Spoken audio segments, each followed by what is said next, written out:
Whittward Carver and the quantum Quagmire. Alright, listen up, you bunch of knuckle-draggers. Today we're diving into the mind-bending world of quantum entanglement. Yeah, you heard me right. We're talking about the freaky shit that keeps Einstein up at night, scratching his bloody head. Now, picture this. You've got two particles, right? Let's call them Bert and Ernie. Bert and Ernie are best mates, inseparable, like a couple of drunk blokes on a stag do. But then, some mad scientist comes along and entangles them.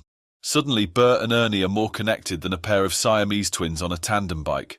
Here's where it gets freaky. You take Bert and send him off to the other side of the universe, while Ernie stays here on Earth.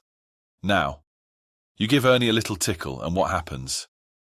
Bert starts giggling his bloody head off, light years away. It's like they're communicating through some weird intergalactic WhatsApp group.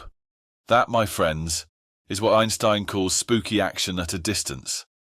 Spooky indeed.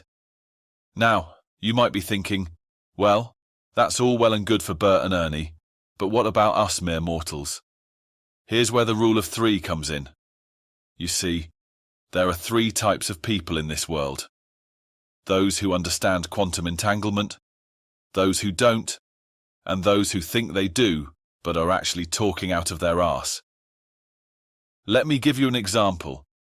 You've got this bloke, right? Thinks he's the next Stephen Hawking. He's at a party, holding court, spouting off about Schrödinger's cat, and how it's both alive and dead at the same time. Meanwhile, his mate's over in the corner, pissing himself laughing, because he knows the bloke's got no clue what he's on about. He's like a dog trying to play chess.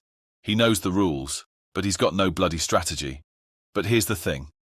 Quantum entanglement might be weird, but it's not all fun and games. Oh no. You see, Bert and Ernie, they're not just chatting about the football scores. They're sharing information instantaneously, faster than the speed of light. And that, my friends, is where the misdirection comes in.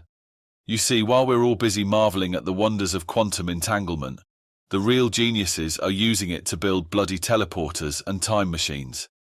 Yeah, you heard me right. 1 minute you're sitting on the sofa, watching Corrie, and the next, you're on the other side of the galaxy, fighting off alien hordes with a lightsaber. It's like the ultimate pub crawl, only with more lasers and less vomit. But don't worry, folks. I promise you, when the quantum revolution comes, I'll be here to hold your hand and guide you through the madness. Because, let's face it, if we can't trust a bloke in a suit to explain the mysteries of the universe, who can we trust? So there you have it. Quantum entanglement. The freaky, mind-bending phenomenon that's turning the world of physics on its head. And if you think that's confusing, just wait till you hear about string theory. Bloody hell. It's like trying to understand the offside rule after a night on the piss. And remember, folks, the next time someone starts banging on about Schrödinger's cat, just ask them this. If the cat's both alive and dead, who's bloody well feeding it? That'll shut them up. Now, if you'll excuse me, I've got a date with a certain Mr. Bert. Apparently, he's got a message for me from Ernie. Wish me luck. Cheers.